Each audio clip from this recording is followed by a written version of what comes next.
Hey everybody, it's Carmen. It's Tuesday, and I just wanted to share some Tuesday thoughts with you. Um, I've been thinking a lot about the woman at the well, and I've actually been hearing several people bring up that story in, teaching sessions or Bible studies recently.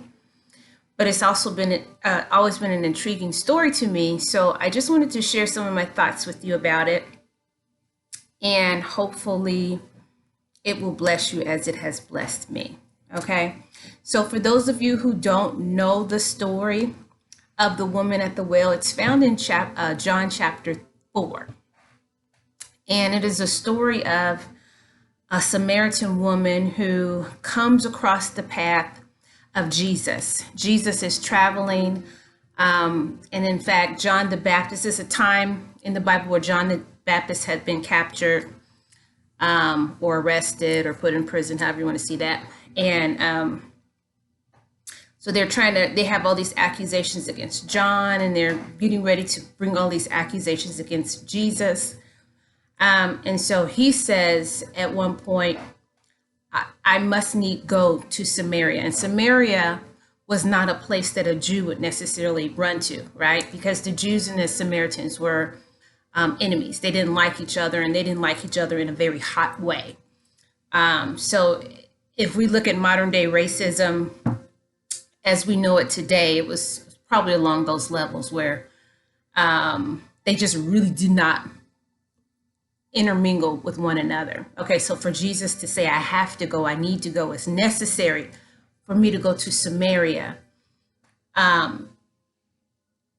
There's reason attached to that, though I'm sure maybe his disciples might have been like, Samaria? Okay, we're going to go with you, Jesus, but they probably had questions, all right?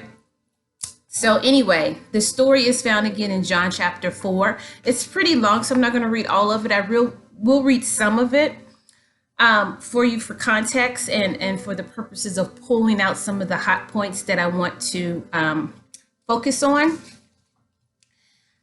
So I'm going to read starting at verse number 1. Okay, so this is John chapter 4, verse 1. When therefore the Lord knew how the Pharisees had heard that Jesus made and baptized more disciples than John, though Jesus himself baptized not but his disciples, he left Judea and departed again into Galilee. And he must needs go through Samaria. Then cometh he to the city of Samaria, which is called Sychar, near the parcel of ground that Jacob gave to his son Joseph. Now Jacob's well was there. Jesus, therefore, being wearied with his journey, sat thus on the well. And it was about the 6th hour. Now the Bible doesn't just throw out facts, so catch it. 6th hour. Jesus was tired. He sat on the well. Stuff like that, just kind of make note of, because God is in the details, all right? There cometh a woman of Samaria to draw water. Jesus saith unto her, Give me drink. For his disciples were gone away unto the city to buy meat. Thus saith the woman of Samaria unto him, How is it that thou, being a Jew, asketh drink of me, which am a woman of Samaria? For the Jews have no dealings with the Samaritans. She had questions too. She said, how you going to ask me, a woman of Samaria, for a drink? We'll get to that. I get ahead of myself. Anyway, Jesus answered and said unto her, If thou knewest the gift of God, and who it is that saith to thee, Give me drink, thou wouldest ask of him, and he would have given thee living water. Okay, so I'm going to stop there for now because Jesus just mic dropped. I love Jesus. Jesus mic drops all throughout the New Testament, and I'm here for it. Okay, so the woman comes. Jesus is wearied from the journey. The journey they were on was about a 2-day journey, through the desert, through Samaria, into Sychar. In about a 2 days journey, the disciples left to go get meat from the city, from the town. chances are strong they took the water pot with them.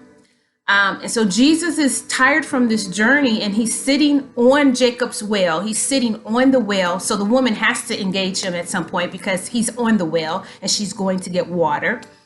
And so when Jesus sees her, he says to her, give me drink. And so she didn't beat around the bush. She kind of went real straight at him, like, how are you going to ask me, a Samaritan woman, for a drink when you're a Jewish man? So she already had like a chip on her shoulder, right? It comes off that way. It comes off kind of sharp. So let's find out why she might be bitter or why she may be resistant. We talked about, if you heard any of my other lessons, you may have heard me talk about bitterness, the bitter heart, shame, all these different things. This particular woman, you will find out, has a lot going on. So to start with, the women would go to draw from this well, the women of the village. They would walk out to this well. They had been provided for their people. Jacob left it for for Joseph, and on. It had just been kept up, right? It was about 100-foot well. So you'd have to put your water canister down, get the water, pull it back up. So you had to work for the water, right? You had to walk out to the well, and then you had to get the water, then you had to carry the water, and then you had to take it back into your village to do whatever, cook, clean, wash, whatever you're going to do with it, okay? So you were working for this water. You were providing effort to get this water, right? So most of the women, because it was, the desert, and it was hot, and it was the heat of the day became very uncomfortable. The normal time where people would go to collect the water would be the morning, or what they would consider the cool of the day. But this woman was coming to get water at the 6th hour, which I believe is somewhere around noontime, right? So it's hot. I mean, we're in Texas, and the other day I made the awful mistake of running right after noon. And that first mile, I thought I was Rocky and I was doing my thing, but mile number 2, no ma'am. That heat started to, I turned the corner and the sun was right there saying, I'm sorry, you forgot where you were. And the heat of the day and the humidity and the effort I was putting forth became too much. My head started hurting, and I was like, I need to get to the house. This is not the Lord. The Lord isn't in this right now, So I went on back to the house and had some water and all of that. But this particular woman, by choice, chose to go get water, walk out of her village, walk to the well with her water pots, to put the water pots down, pull the water pots up in the heat of the day. Why? Why would she do that when it was normal to go during the cool of the day? Well, as Jesus later would tell her and bring out, she was a woman who had a reputation. She had a history to her.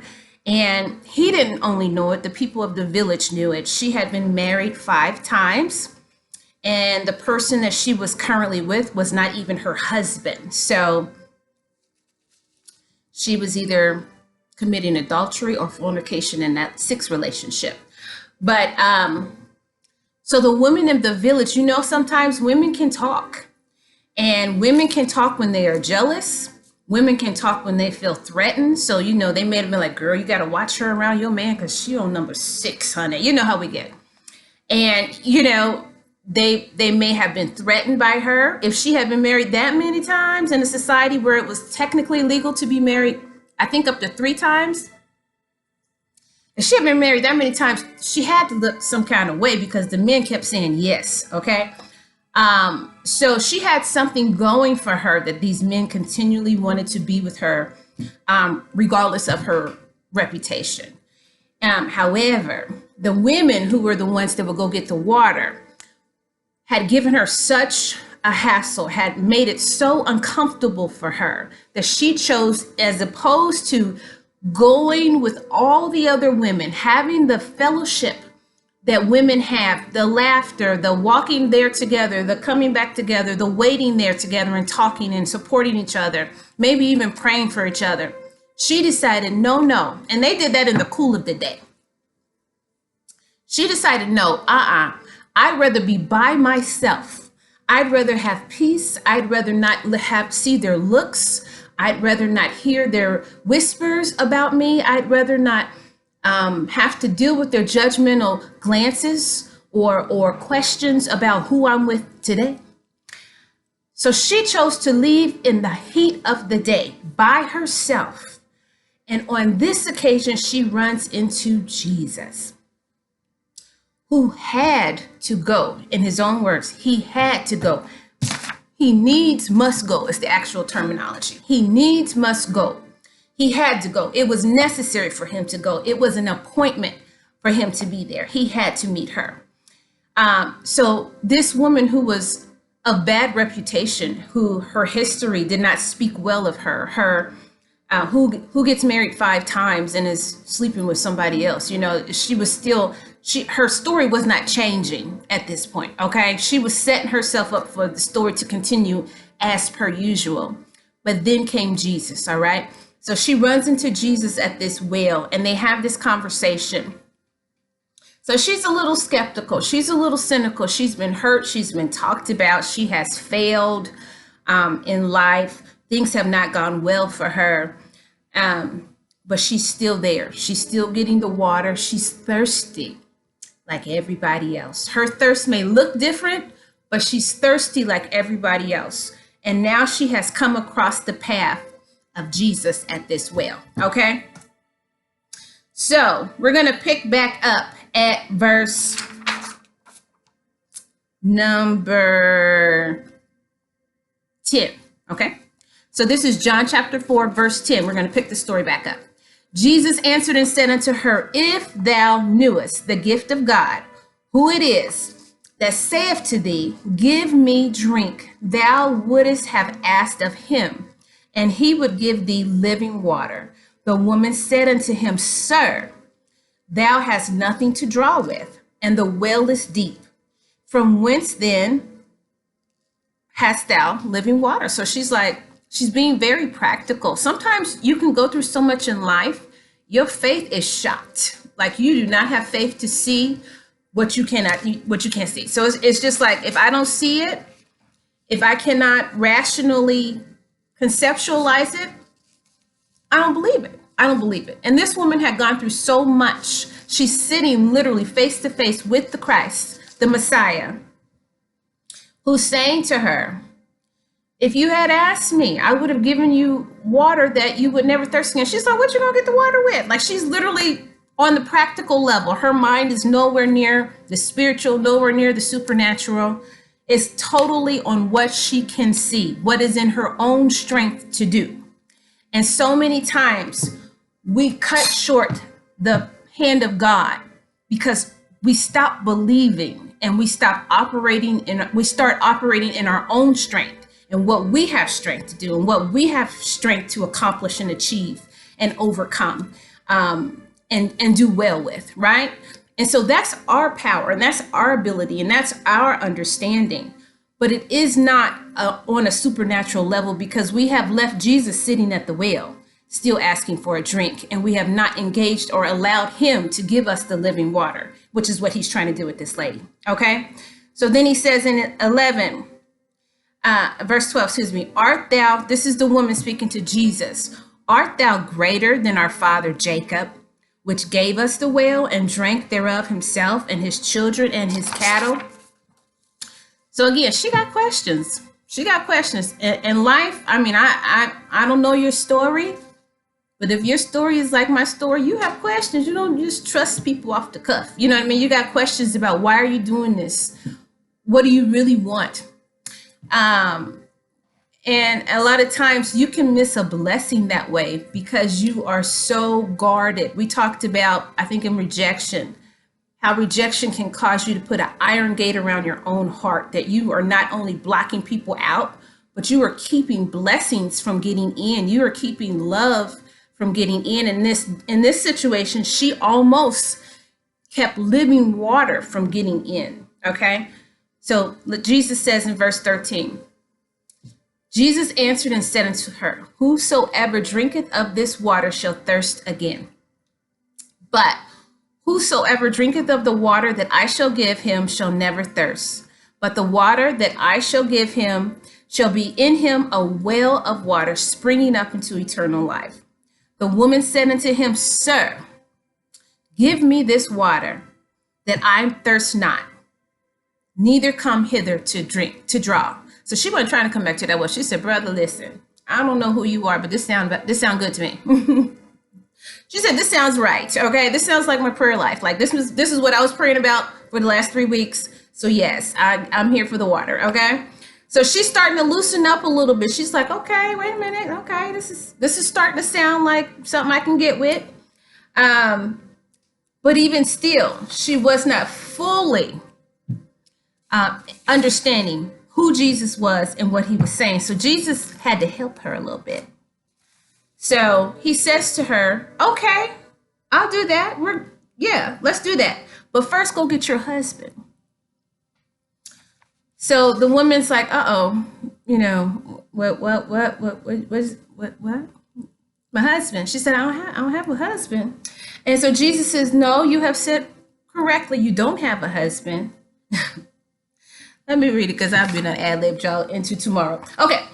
So Jesus said to her, go call thy husband and come thither. The woman answered and said, I have no husband. Jesus said unto her, thou hast well said, I have no husband. For thou hast had 5 husbands, and he whom thou hast is not thy husband. In that saidest thou truly. This King James is getting me on today. Okay.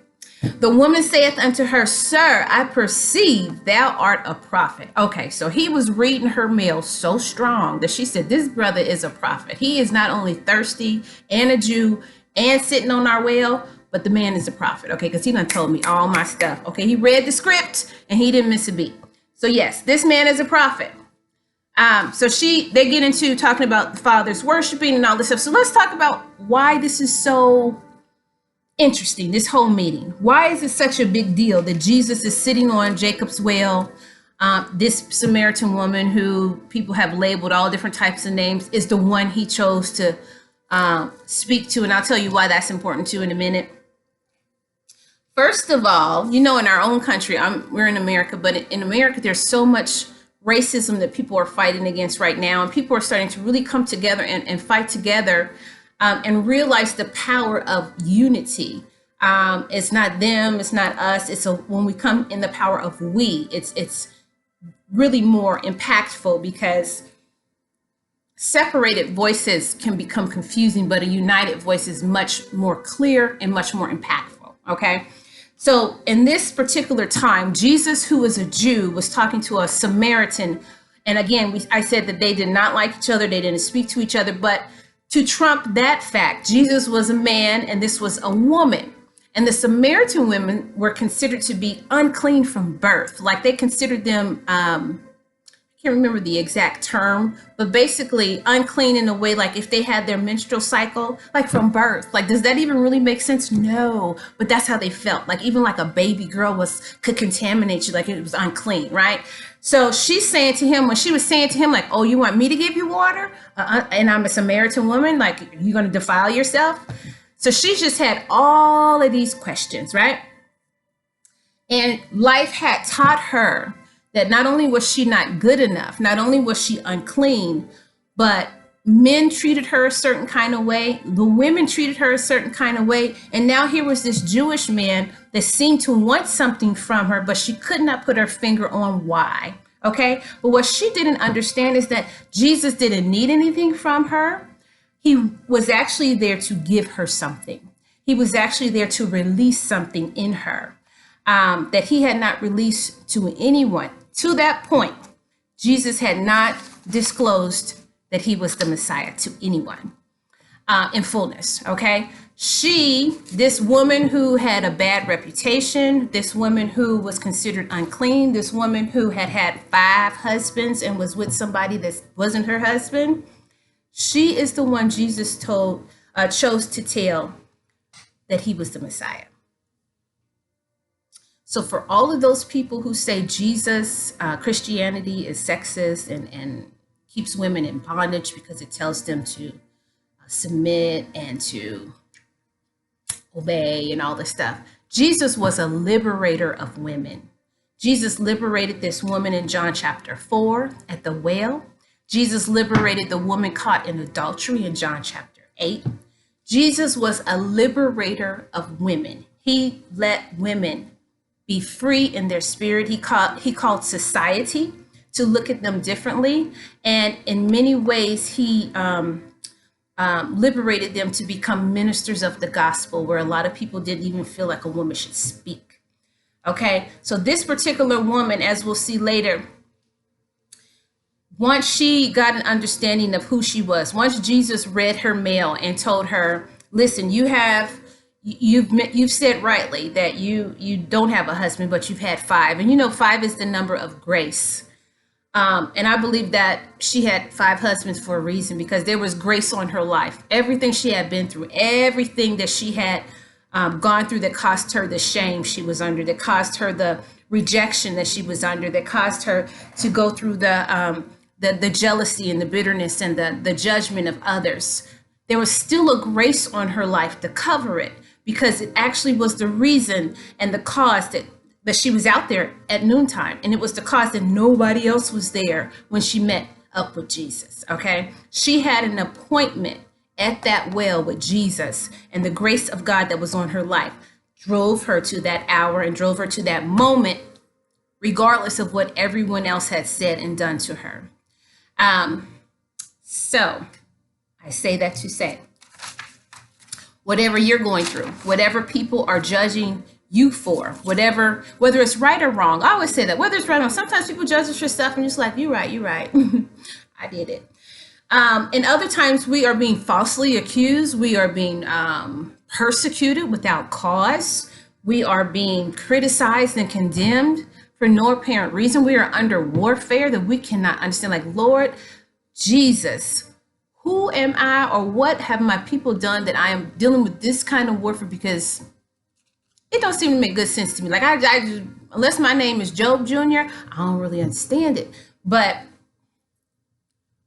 may God's grace be sufficient over you, and may he get you to the place of appointment and at the appointed time that he has called you to be there, so that he can release in you what he's called you to do. Like, she had an appointment to become an evangelist in Sychar. This woman who was avoiding everybody, the very people she was avoiding, once Jesus got a hold of her, once he revealed himself to her, once he started pouring out his living water into her dry and thirsty spirit, she left her water pot at the well. The very thing she came to get, she no longer needed, because Jesus had given her what she really had need for.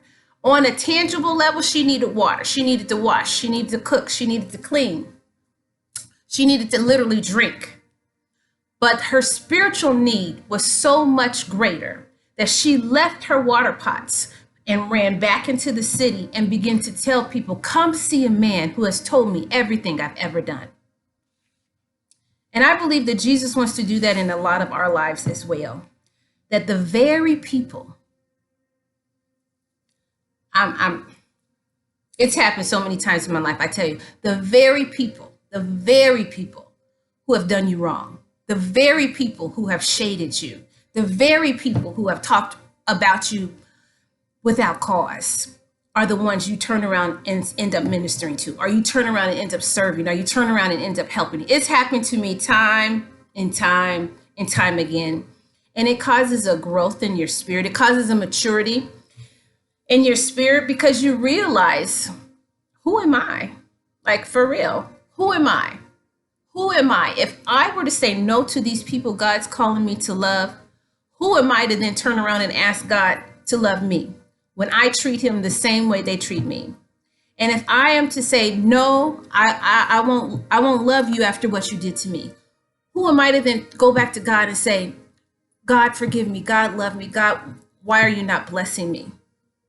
We want more this way than we're willing to give, or I should say this way than we're willing to give this way. Okay.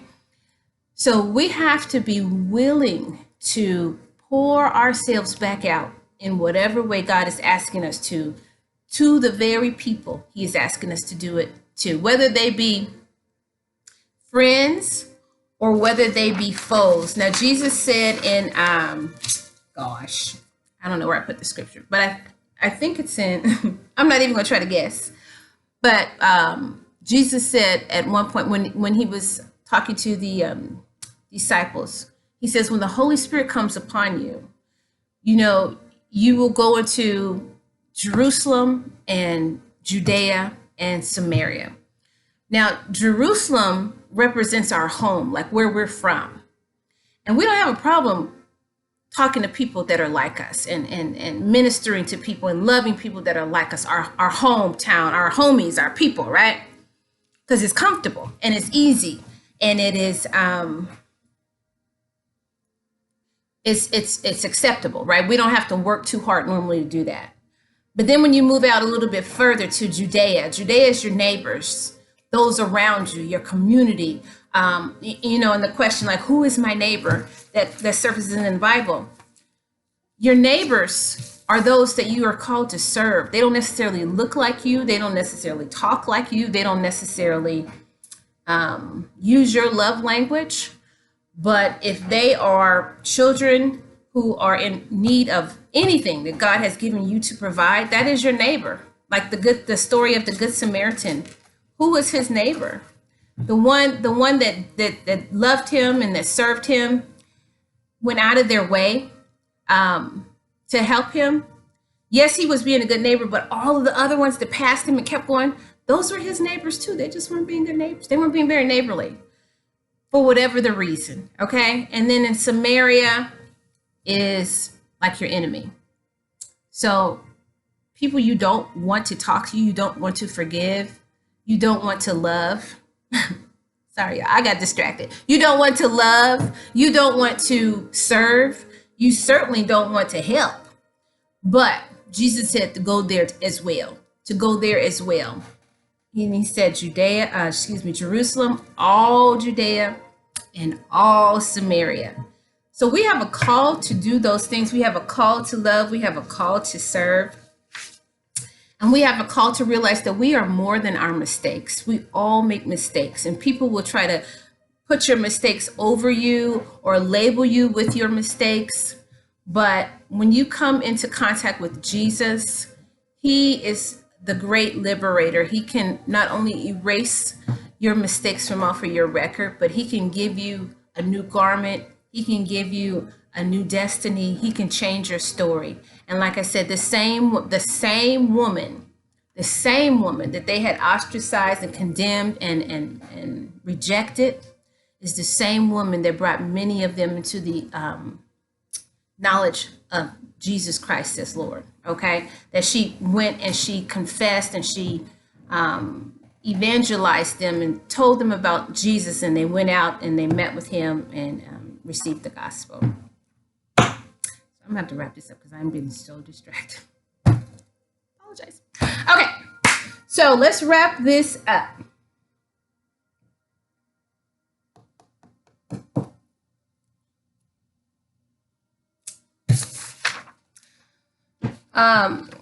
So in the end, Jesus says to the woman, I'm sorry, y'all, if y'all knew my story. And someone asked me, I have to say this real quick. I've had several people inbox me and say, you know, Carmen, I think this is happening. Is this going on? I said, I'll let you know soon. And they asked me, have you told your story? It seems like you've gone through so much. Like, have you told your story? And I missed it because they really want to know. And I was like, I have not yet told my story. I will tell my story at some point soon. And trust me, if you hear it, you would know, you would remember it. But so I apologize. I have a lot going on right now. I have a lot going on in my mind. I have a lot that I'm juggling in this very, very moment.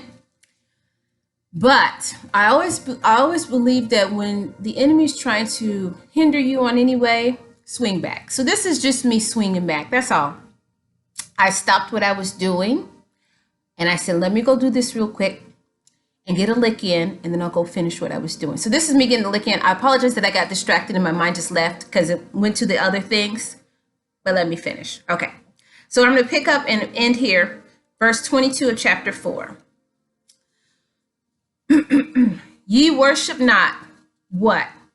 We know what we worship, for salvation is of the Jews. This is Jesus again talking to the woman at the well. She had said to him, our fathers worship on this mountain.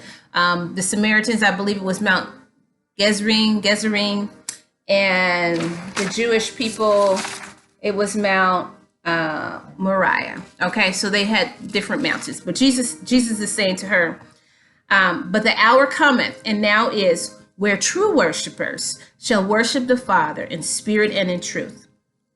For the Father seeketh such to worship him. God is a spirit, and they that worship him must worship him in spirit and in truth. The woman said unto him, I know that Messiah cometh, which is called Christ. When he is come, he will tell us all things. Jesus saith unto her, I that speak unto you am he.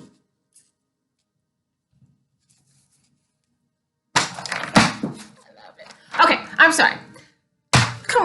Come on. Jesus is saying to this woman, I am he. Like, I who speak to you am he. That's like when Jesus was saying before Abraham was, I am. Come on, Jesus. Do y'all read your Bible? All right, I think Jesus and I would have been friends. That's just personally, on a personal level, the way he do. Okay, let me finish up. I just enjoy the word. I enjoy the Bible. I enjoy the mic drops. I who speak to you am he. And this poor baby, she still didn't get it, but she said a few more things in verse 27, 28. Then she left her water pot. Then she got it. She was like, something came over her and she was like, wait, this is he. This is the one. This is the Messiah. She leaves her water pot. She runs back into the city. She tells all the men, come and see a man who told me all things I ever done. Is this not the Christ? I'll end there. Is this not the Christ? So whatever your situation, whoever your accusers are, whatever your Judea looks like, your Samaria, your Jerusalem, may you go well into all of those areas and ask them, is this not the Christ? May they see Christ in you. Your family see Christ in you. Your neighbors see Christ in you. Your enemies, honey. May your enemies see Christ in you. And may the very thing that we think we cannot live without, the very thing that causes us to thirst, may it not even have place or precedence any longer as we meet up with Jesus, the living water. May his living water quench every other thirst that preoccupies our mind, our soul, our body, or our spirit, and that keeps us from evangelizing the gospel to Jerusalem, Judea, and Samaria. Pray for me as I pray for you. Be well.